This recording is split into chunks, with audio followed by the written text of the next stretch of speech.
We are studying Sri Aurobindo's commentary on the Katha Upanishad, and the present chapter elaborates on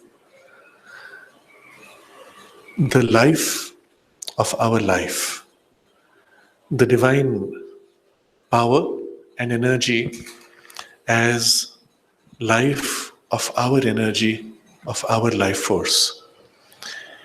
In preparation for the relationship of our life energy with the divine energy, Sri Aurobindo is describing in great detail the role that our life force, prana, plays in our nature. And in the portions we've already seen, he discusses how the life energy not only sustains our physical body, it also sustains our mind. And even the mind needs the drive of the life force, prana, if it is to accomplish its full possibilities. And when we are able to, by whatever means, acquire control and mastery over the life energy within us, we are able to direct the operations of the body and the mind in ways that otherwise would seem almost miraculous. And when, in proportion as we get back to the control of this prana and become conscious and open the centers of energy, the chakras, we are able to manifest the powers of the mind which transcend our normal faculties. And so he says the so-called occult powers are only the natural result of the control of the life energy within us. And in that, we see only the real potential that is still latent within the human being. So far, we are not even looking at the spiritual potential, but only the potential of our mind, our body, and life energies. Then he says, thus, the prana is vital or nervous force which bears the operations of mind and body. So it is life force which supports all the activities of mind and body. You withdraw the life force, the mind becomes substance without energy. The body becomes substance without energy, effectively death. You infuse life force, the body is reanimated, mind becomes active again. So, bears the operations of mind and body, and, he says, is yoked by them as it were like a horse to a chariot, and driven by the mind along the paths on which it wishes to travel to the goal of its desire. And so we have a beautiful image here. The horse is the life energy, the chariot, the body, and the mind is the charioteer who is directing the horses to the paths which it wishes to travel or wherever it desires to go. It's a beautiful image, and as an image, it suggests many things, and we will dwell upon this image because the image is coming from the Upanishad itself. The Katha Upanishad suggests this image, and we have to recognize the value of suggestion in the text of the Upanishad. And it is suggested by the use of just 2 or 3 words. Sri Aurobindo now refers to those words. Therefore, it is described in this Upanishad, it being the life energy, prana, it is described in this Upanishad as yoked and moving forward, and again as being led forward. The images recalling the Vedic symbol of the horse by which the pranic force is constantly designated in the Rig Veda. So the whole imagery goes back to the Rig Veda, which uses the term and the image of the horse to describe life force. You will recall in the first verse itself of the Katha Upanishad, there is this suggestion, and I read the translation from Sri Aurobindo. By whom missioned falls the mind shot to its mark? By whom yoked moves the first life breath forward on its paths? And so on.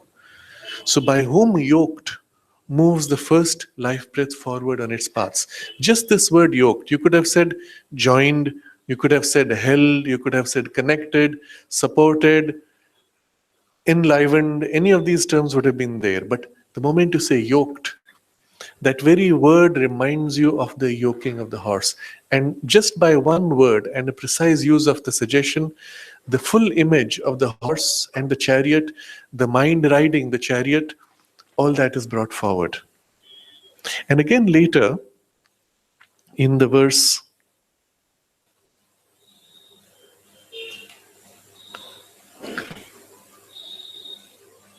verse 8, that which breathes not with the breath, that by which the life breath is led forward in its paths. Just the suggestion of the word led forward suggests the same image now of the horse being led. Now this, we could have stopped here, but Sri Aurobindo points all the way to the Rig Vedic symbol of the horse. And so we need to look deeply what else comes with this image, and we discover something quite extraordinary. And so we will spend some time today dwelling on this. First of all, this image of the chariot, the horse, and the charioteer is very suggestive.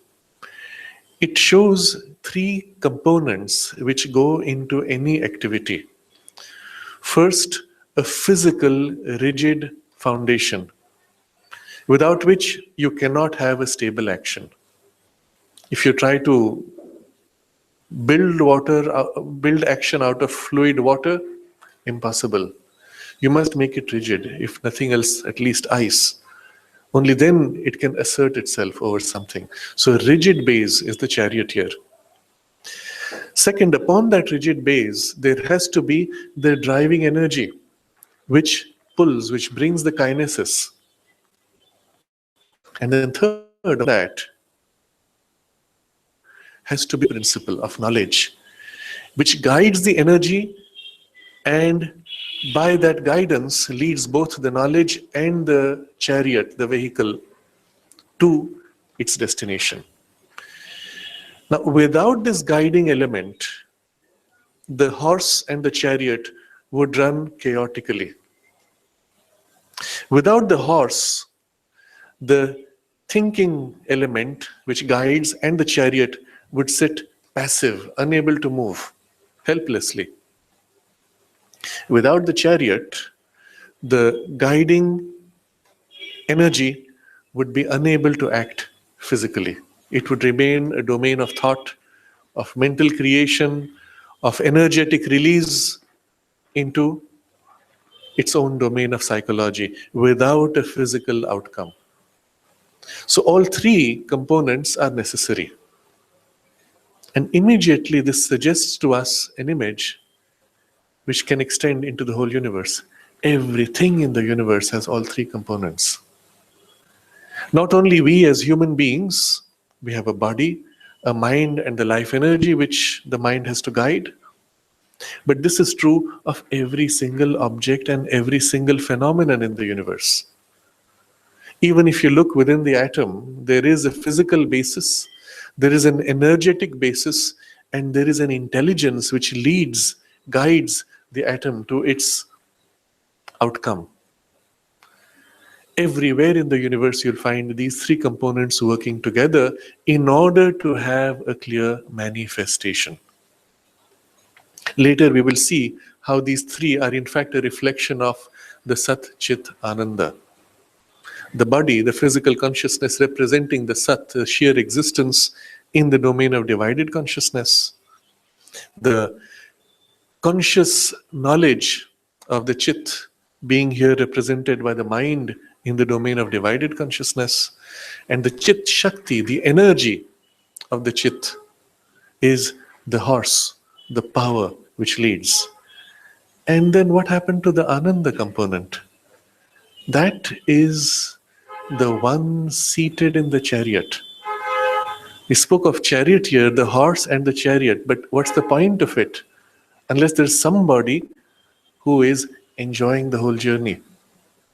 And this is where the Ananda is the soul seated within, who apparently is neither the mind, nor the body, nor the life force, but rests on all three of them in their journey of life. Secretly it guides. It doesn't hold the reins. You see, the mind is holding the reins, restraining the horses, guiding them actively. The horse is yoked, and the chariot is yoked to the horses. They are all connected between the three of them. But the soul seated within, at best it can say, "Oh, I would like to see that." And it whispers in the ears of the mind. Or it perhaps, if the mind is too distracted, it may whisper in the ears of the horses. Or in whatever way, it puts out an influence which is not direct, not obvious. But it secretly guides the journey, is the secret enjoyer of the journey. The mind may be too busy, as the charioteer is, to decide, should I go this way, plan out, work out the whole strategy of what's the shortest route. But the soul seated within is enjoying it all. It seems to have no responsibility. It is the component of the Ananda which is seated within us as the psychic being who grows through this whole experience. And this is true of everything in the universe, all objects, all beings. Consciously developed being, the seat of the soul is also consciously developed. In an atom or a stone, it may not be as obvious, but the soul spark is present in each of them, secretly supporting and upholding the existence of each of those things.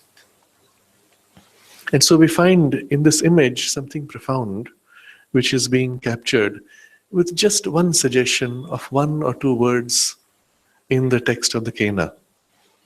But Sri Aurobindo in his commentary has already brought us to something more. But he doesn't stop there. He says, therefore it is described in this Upanishad as yoked and moving forward, and again as being led forward, the images recalling the Vedic symbol of the horse, by which the pranic force is constantly designated in the Rig Veda. And so we must now turn to the Veda or some of the Upanishads in which this image comes vividly. And one of the most obvious to turn to is the Katha Upanishad, of which Sri Aurobindo has done an extensive translation also. And so we turn to the Katha, especially because this image, this symbolism of the chariot, is so vividly used there and elaborated upon. So we look at the text of Sri Aurobindo's translation, where you perhaps have heard of the story of the Katha Upanishad. Nachiketas is watching his father, a great rishi, doing a special invocation ritual and giving away gifts to others. And as would be the case, the cows which are the least healthy are first given away. And this young boy watches all this. And at the end of it, he says, "Father, to whom will you give me away?" And the father ignores him. And again, he asks the same question. And the third time he asks. Of course, there's symbolism in all three. And finally, in anger, the father says, "I give you away to Yama, god of death." And the boy says, "All right, I go." And he goes to the abode of Yama.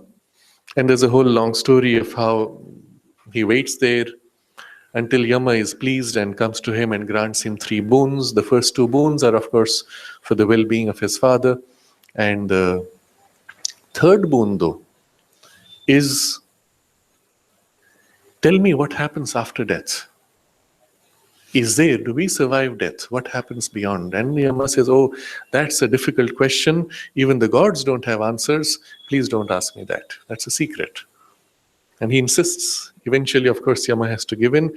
And the text of the Katha Upanishad is really this conversation. Very profound.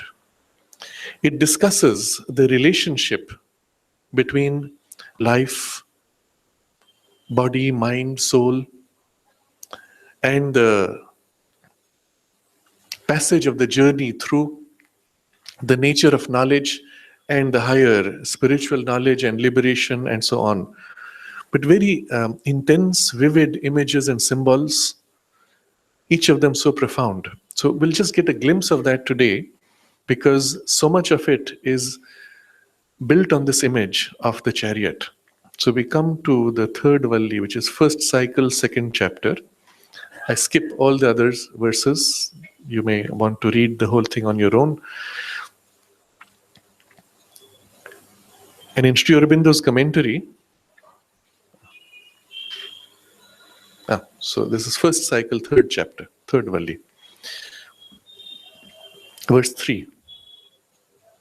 This is Yama speaking.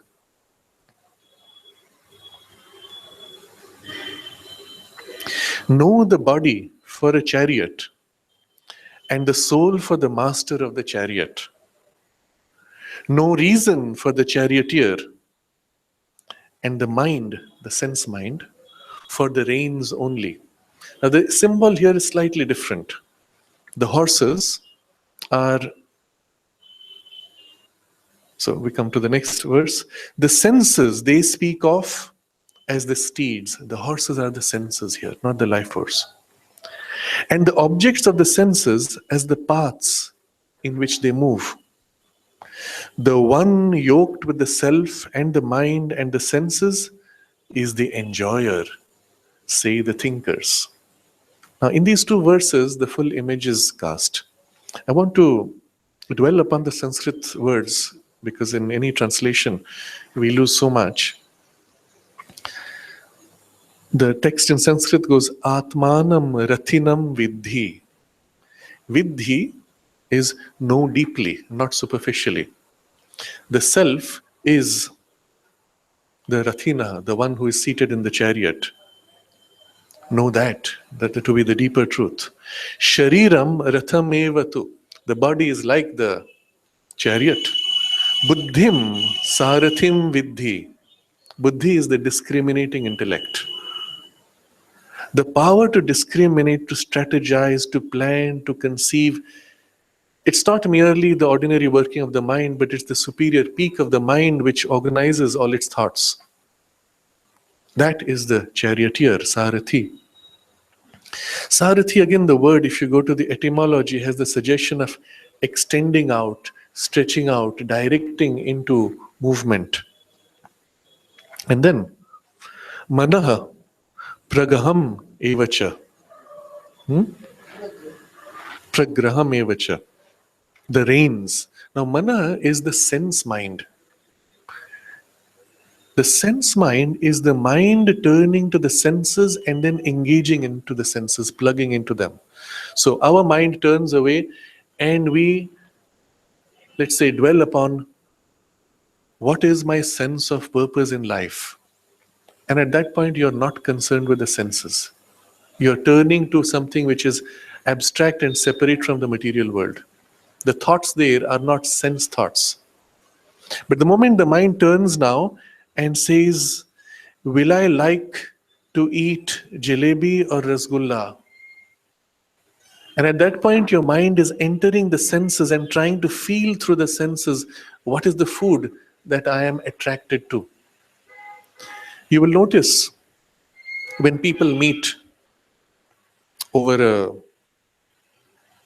social occasion, mostly they will speak of things relating to their senses. They don't stop to discuss what is your sense of purpose in life. They start discussing, do you remember a year ago when I went into this particular place, we had food at that particular restaurant, it was so nice, this food is no good. You're engaging yourself in things which have to do with your sense experience of the world.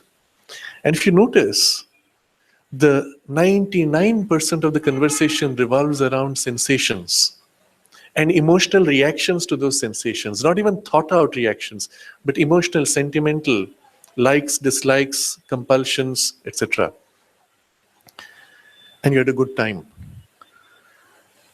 This part of the mind which enters the senses and lives by them and by their values is the sense mind.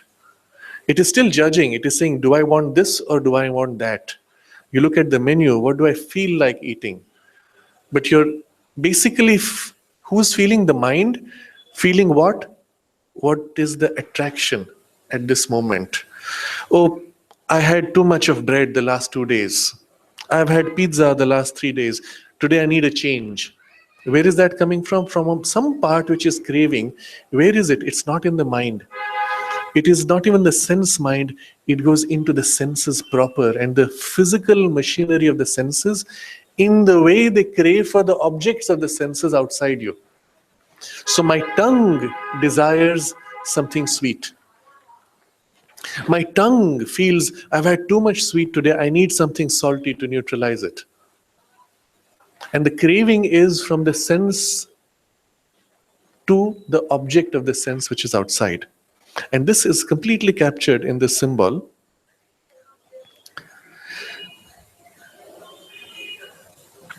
So, manaha pragrahamevacha, the mind, the sense mind is the reins. So the mind, the intellect, through the reins reaches out to the horses and through the horses to the objects.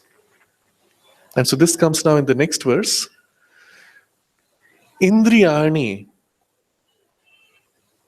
hayan ahu. Indriya, even we have discussed this earlier, the etymology from Indra, Indriya, of the nature of the Indra. So the whole reaching out into the sense experience, the senses themselves, and they are hayan, the horses. We call them the horses, ahu. And then Vishayas teshu gocharan. Vishaya, the objects of the senses, are the paths on which the horses wander. This is how we translate it, but gochara has a deeper suggestion. It has a double meaning. It's not just the paths. It's the actual act of feeding on the path. You see, gochara is also the term used for one who is a cow herd, because he guides the cows. And what are the cows doing? They are feeding on as they wander. They don't go somewhere because we have a work to do. They are just eating their way around. So the whole concept of chara and the movement in eating while enjoying. If you notice our human life, what are we doing? Attracted to one enjoyment, And then from there to another enjoyment, and another enjoyment, you wander and drift through the paths of life. At each step, you're choosing what's your next attraction of enjoyment.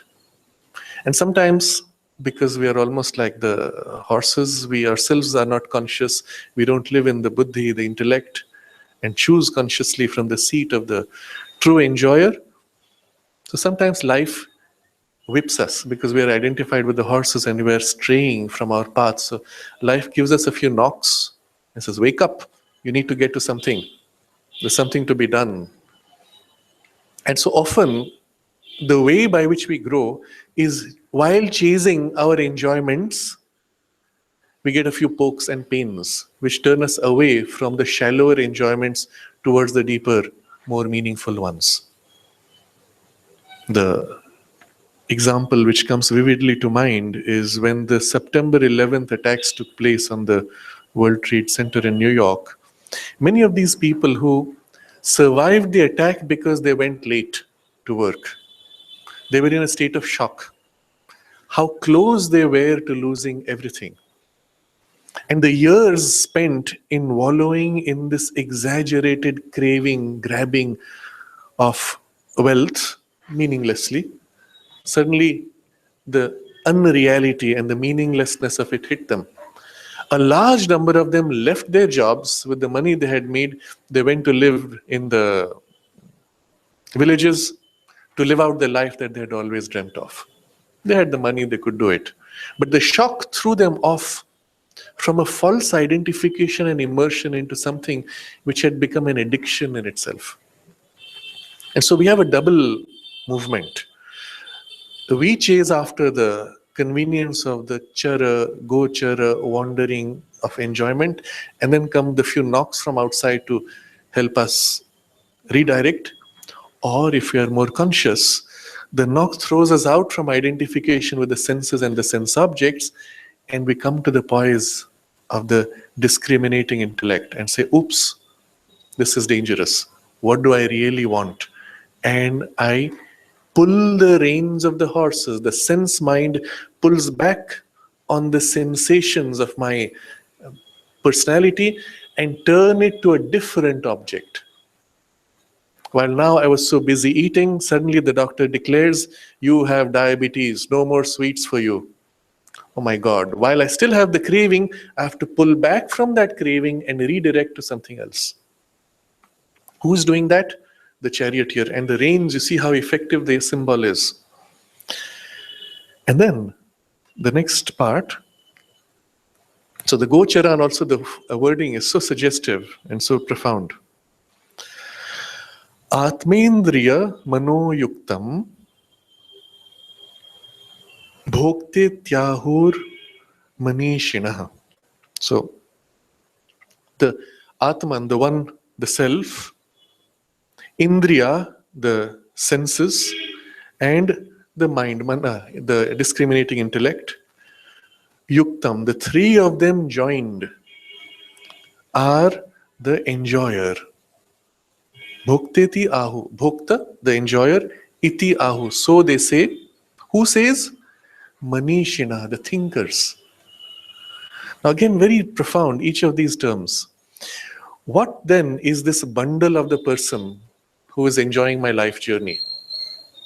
Well, obviously there's a large component of the senses because that's my feeding line.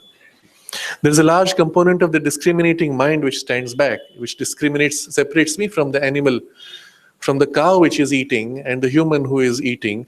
The difference is that I can stand back and make a conscious choice. Do I want to eat the lesser or the greater? An ability to redirect, to stand back from my own desires, from my own thoughts even, and direct them. And behind that, the true enjoyer deep within.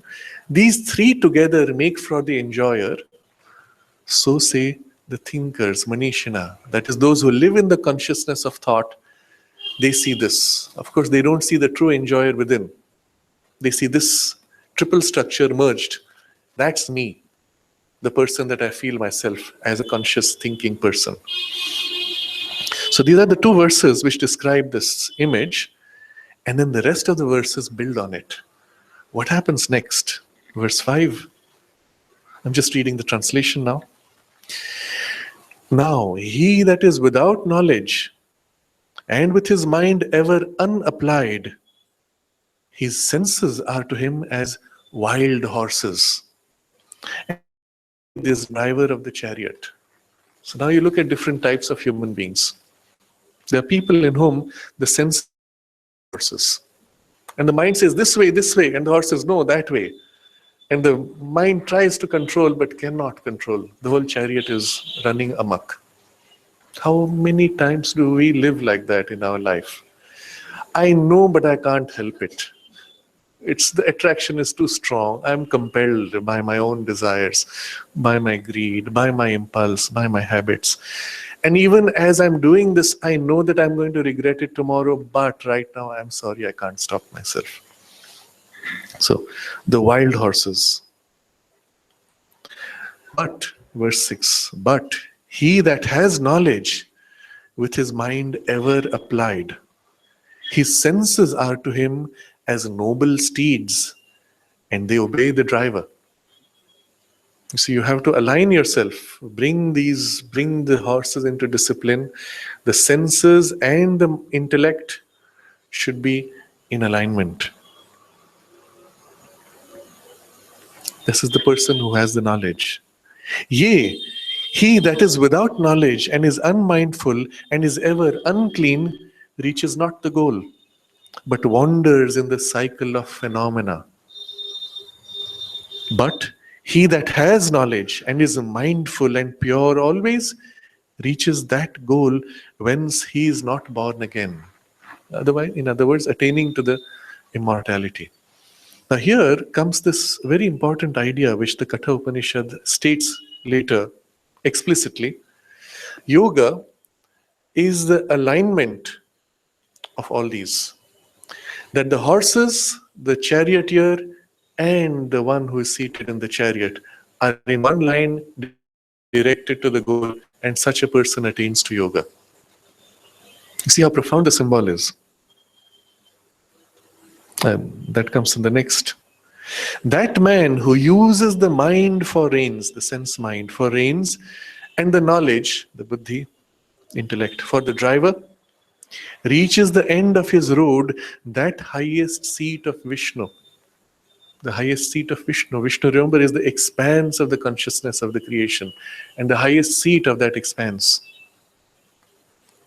And then it now lists the sequence of priorities. So we will just read these. You may, on your own, use these as themes for meditation, for gaining further insights. So the next verse goes, then the senses, the objects of sense are higher.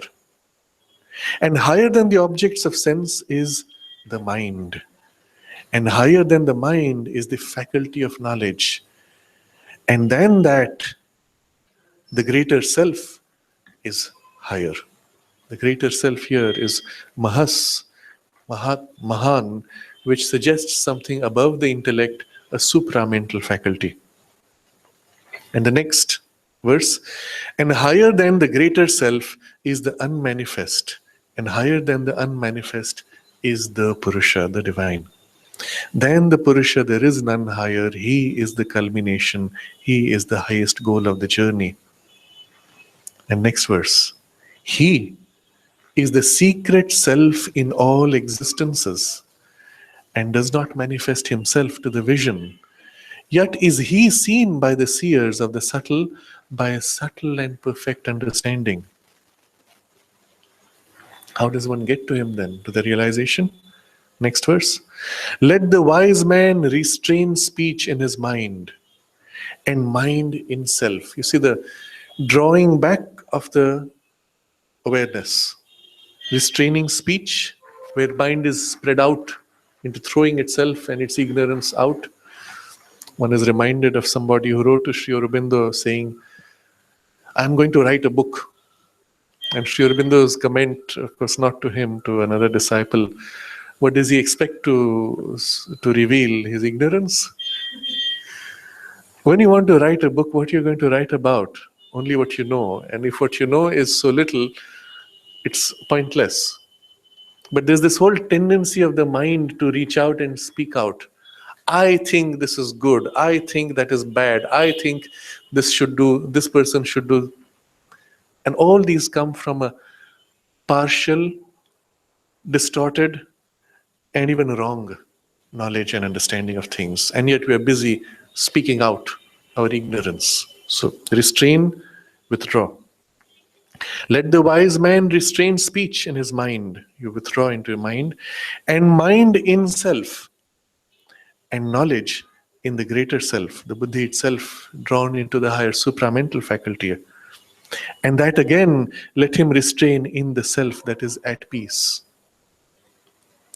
Arise, awake, find out the great ones and learn of them, for sharp as a razor's edge, hard to traverse, difficult of going is that path, say the sages. So I leave this portion here, and just this verse, the last one about the razor's edge, I believe is also used as, was used by Emerson as his epitaph. Many of these philosophers in the West were great admirers of the Katha Upanishad and wrote extensively, including famous writers and poets like Yeats, drew extensively from the Upanishadic text, used these images in many of his, and with reference. Russell is another who used, Emerson is another.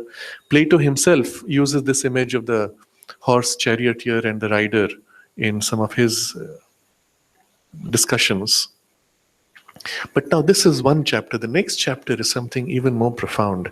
And although not necessary for our study, it would not do justice to our brief dipping in the Katha Upanishad if we don't sample a little bit and enjoy some of these verses.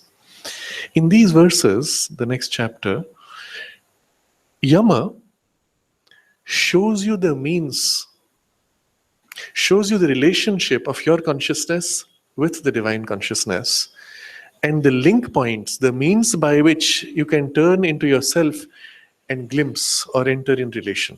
And many different such link points are revealed.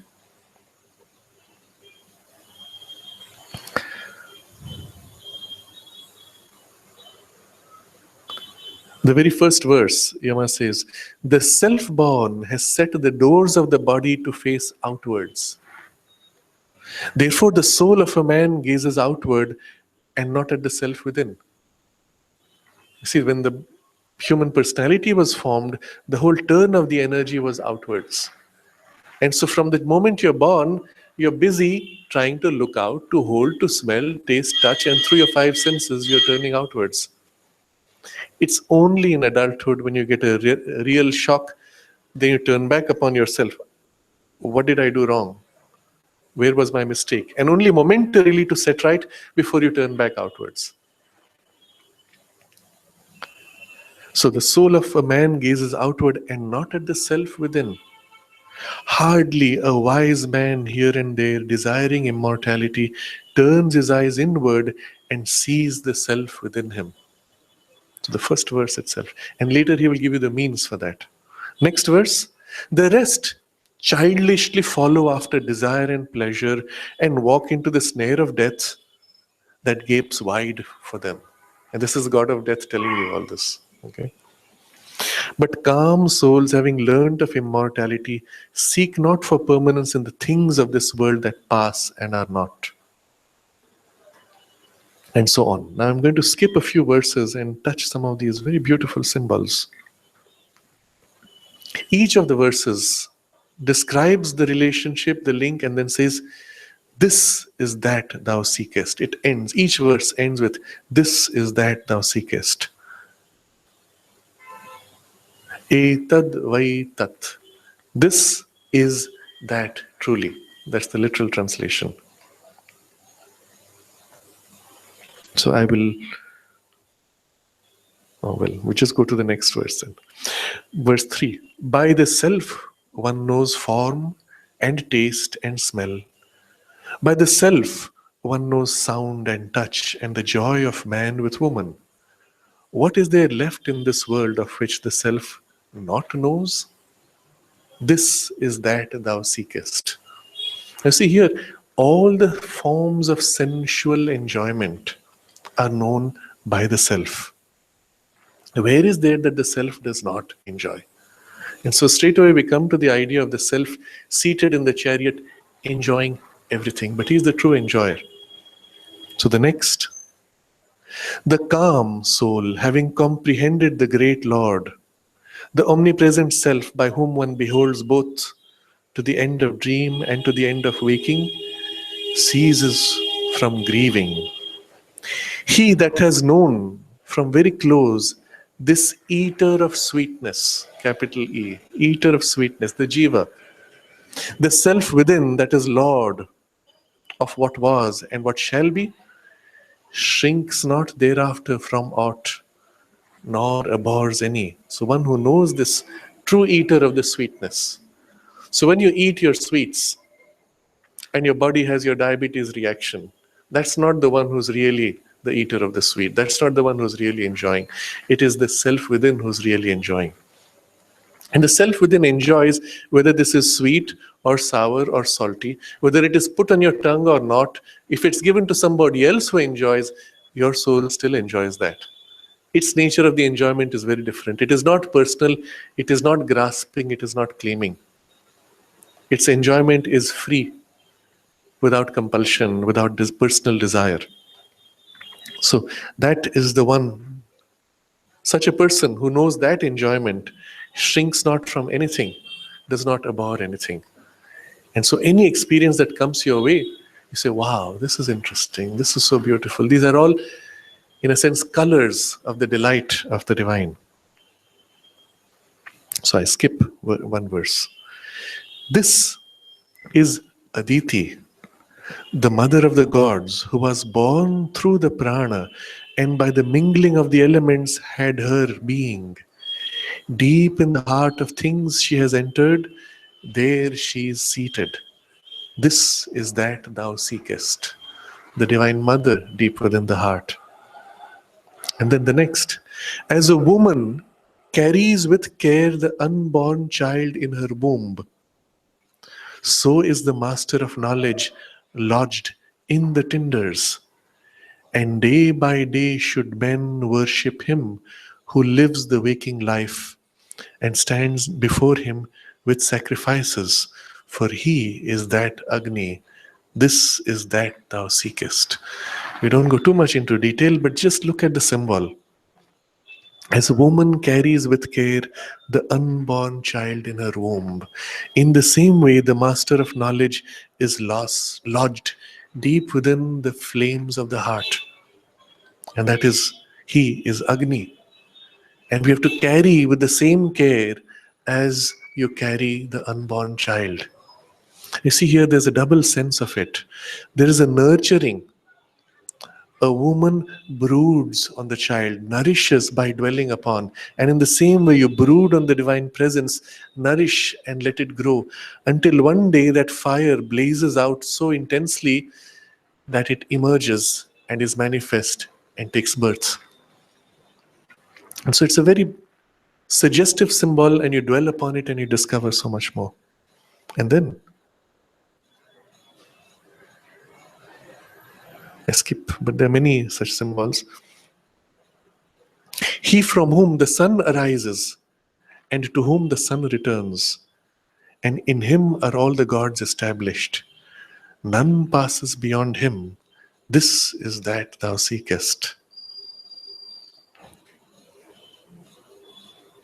The Purusha who is seated in the midst of ourself is no larger than the finger of a man. Angushtha matra, literally the thumb. He is the Lord of what was and what shall be. Him having seen, one shrinks not from aught, nor abhors any. This is that thou seekest. So that the image of the self seated within us, no larger than the finger of a man. And then again, the Purusha that is seated within us is no larger than the finger of a man. He is like a blazing fire that is without smoke.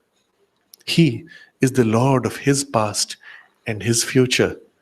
He alone is today, and he alone shall be tomorrow. This is that thou seekest. And so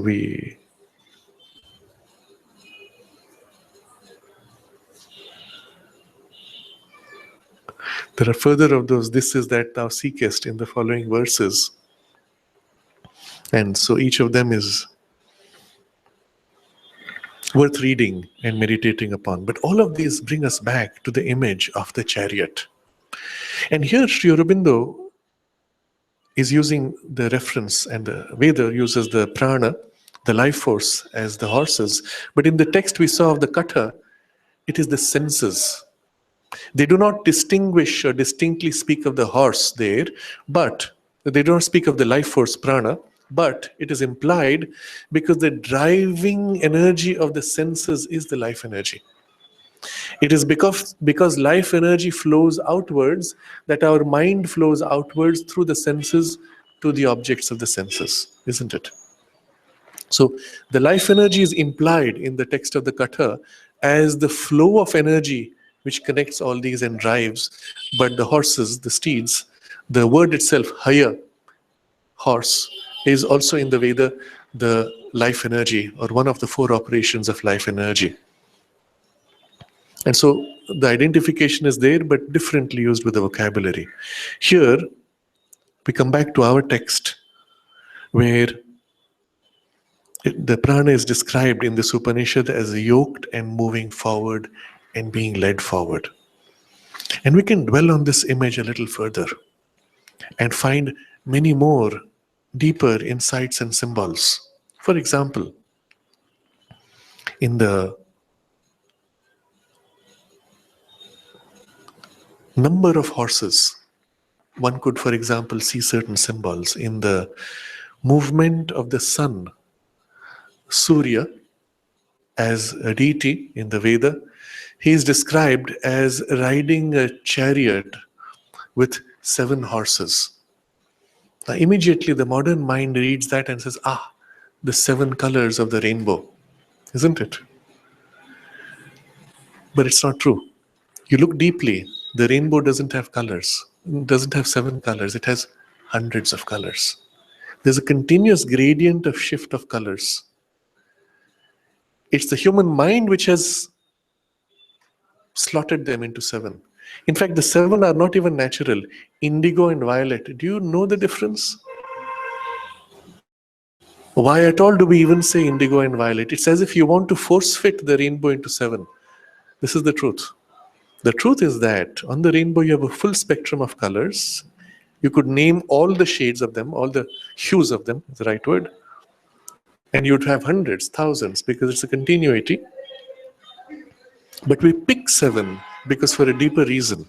7 principles of the creative consciousness for moving forward in the manifestation. And so we slot 7 colors into the rainbow to complete that image, to complete the symbol. Because the ancients saw everything in the universe as 7 principles, and so on. But you see how the horses could be. The wheels of the chariot would be symbolic. You cannot have a chariot with just 1 wheel. Impossible. You need 2 wheels on the chariot. At least. You could have 4. It would make it even more stable. 3 may not be so convenient because it would make it a little awkward. But 2 would be the most supple, 4 would be less supple, turning would be difficult. You can dwell on this and notice what those 2 represent in you. You could map them to certain powers of the left and right side of your consciousness. As in the intellect, we see the left analytic, right synthetic mapped in the brain. Or in the body itself, you see the left and right, which are symmetric. We are 2 hands, 2 legs for a reason. 2 eyes, 2 ears, even 2 nostrils, although they all go to the same pipe into the chest. And there's a reason. They represent the 2 balancing movements of life force in us. And again represented in the spine with the Ida and the Pingala, the heating and the cooling, the solar and the lunar, which are around the central Sushumna column. All of these are not by chance. Recall the text we read last time, where Sri Aurobindo discusses how the physical body is formed out of the subtle body. The overall imprint of the energetic flow in the subtle body is then condensed and densified into the material organization of the physical body. And therefore, all the truths natural to the life force and the mind are represented in the gross body in its organization. And so in the brain, you have the left brain and the right brain. And the cross connection between the two, which is a very strange way of doing it if you think about it as a design. But also why all the senses, primary senses, are at the top, which is also why the upper half of the chest has the lungs and the lower half the digestive powers. And all of these are mapped literally out of the way the life energy flows in us and the relationship of these functions. So we can extend this into the image of the chariot and see many more symbols in it. We can look at symbolically the certain historic events as the Bhagavad Gita, Sri Krishna being the charioteer at that point, leading Arjuna, and the top of the chariot, the flag where Hanuman is seated, and see the same similar symbols of how we should be in life. Arjuna, remember, is the warrior. In this case, the symbol changes slightly. He is the warrior. He uses the chariot as his big action in the world. But he has relinquished the guidance to the one who represents. The divine has to lead his way, execute. He has to become the instrument. So the relationship is differently placed, but still, you can look at all these symbols and images and see in them so much more.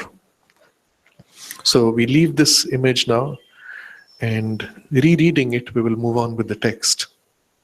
Thus, the prana is vital or nervous force which bears the operations of mind and body, is yoked by them, as it were, like a horse to a chariot, and driven by the mind along the paths on which it wishes to travel to the goal of its desire. So all these elements, the desire, Sri Aurobindo briefly in reference links to the Vedic image. Therefore, it is described in this Upanishad as yoked and moving forward, and again as being led forward. The images recalling the Vedic symbol of the horse by which the pranic force is constantly designated in the Rig Veda. It is, in fact, that which does all the action of the world in obedience to conscious or subconscious mind, in the conditions of material force and material form.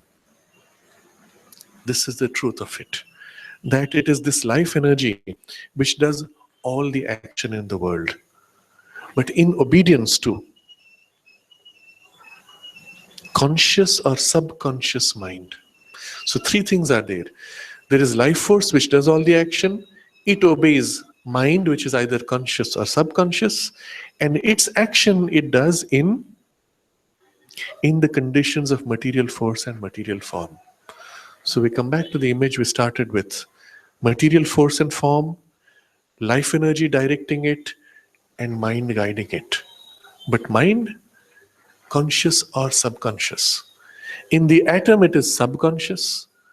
In the plant, it emerges out of subconsciousness as a first effort. In the animal, it recovers a partial consciousness. And in the human, becomes self-aware. That's the only difference.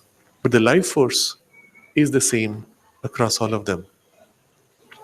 In the experiments which Sri Aurobindo refers to in the Life Divine, in the experiments of Jagadish Chandra Bose, find this poignantly confirmed by the means of material and rational science. What Jagadish Chandra Bose did is still the beginning of something so much more that has to be done, which humanity has not followed upon. Because he broke into the principle of life matter And upon this, all the future technologies will further develop, which are still, against which the current technologies are still very immature. He showed how, in measuring the movement of a crystal, measuring the growth of the plant and the movement of the muscle, the output was exactly the same. How he could do this in those days is astounding. When they did not have electronic devices as today, you didn't have the fine measuring instruments. He found a way by attaching tiny reflecting surfaces to the top of the crystal or the plant, the tip of the bamboo, and then beaming a light which would reflect onto the wall. And so the tiniest movement here would produce a larger movement on the spot of light on the wall, and thus he measured. And he was able to show that the crystal grows following a movement of a rapid growth, pausing to rest. Rapid growth, pausing to rest. Rapid growth, pausing to rest. And the same bamboo shoot now follows rapid growth, pausing to rest. Rapid growth, pausing to rest. And the same in the muscular tissue of the human body. All three movements mapped out on the graph were identical. He then showed that if these are damaged and they repair themselves, they follow exactly the same pattern. The crystalline structure in metal, when you bend it, it breaks internally. The molecular structure breaks until eventually the iron itself will break apart. But before that, it becomes very soft and pliable. At that point, if you pause and let the iron remain, quickly the crystalline structure reforms and rejoins. And after that, it is strong again. And the same thing happens in the plant. You bend the plant until the fibers break, and then you leave it like that, and the fibers rejoin. And the same happens in the human muscle. You stretch and pump them, work them too much, and the fibers break, and you leave them to rest at night, and they rejoin. The three things mapped out in the graph followed the identical curve. And he challenged scientists to show him the difference and say which was which. Metal, plant, and living tissue. All three had exactly the same processes of life energy for growth and for healing. And at that point, you realize it has to be the same thing which is operating in different materials. This is the life force. It, the prana, is in fact that which does all the action in the world in obedience to conscious or subconscious mind. So what heals, and how do the molecules know they must grow in this direction to rejoin exactly to form the same linear structures in our distorted material? Mind, but subconscious mind, secret, not self-aware, therefore we do not call it mind.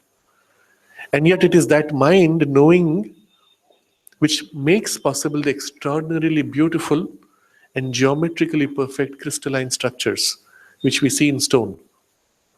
Makes for the plant to heal itself and grow in a meaningful way. Even there are experiments involving plants where we can see how a creeper turns in a direction in which there is a pool of water and grows in that direction as if to reach it, or turns towards a support which it will get in order that it can climb up. How does it know which direction to go? It senses. But who in it tries to sense and reach out and is aware subconsciously? The mind. And the energy pulling, pushing, is the prana, the life energy, reaching out to grasp the objects of the senses.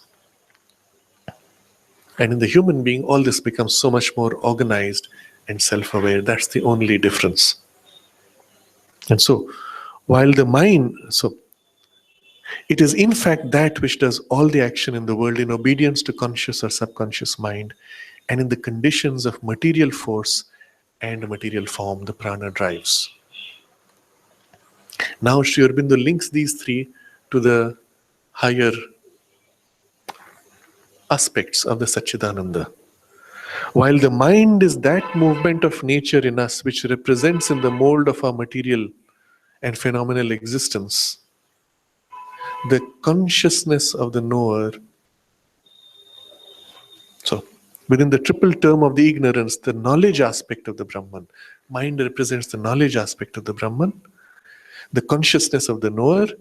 The body is that which similarly represents the being of the existent. So prana or life energy represents in the flux of things the active dynamics of the Lord, who controls and enjoys the manifestation of his own being. It is a universal energy present in every atom and particle of the universe and active in every stirring and current of the constant flux and interchange which constitutes the world. So this text we will take up in greater detail next Sunday. But for now, we pause and look back at this relationship of mind, life energy, and material substance, and how these three are deeply interwoven and interdependent for the world to be what it is. And within us, especially, their relationship, in what way it is matured, and secretly the enjoyer within and the role that he plays. And we dwell upon this, and we will develop this idea next Sunday. You see how profound the text is. With a few suggestions, it points you to some extraordinary insight. But for that, we have to pause and think and meditate. And we find that there's a first appearance of meaning which seems obvious. But when we dwell upon it, there's a second and a third and deeper layers of meaning. And this is how the Upanishad takes us from something we know and which we are, to something deeper which we did not know before, but for which it has prepared us, and which we now become conscious of. And layer by layer, it takes us to our own self-discovery. So we can meditate on this for a few minutes before we leave.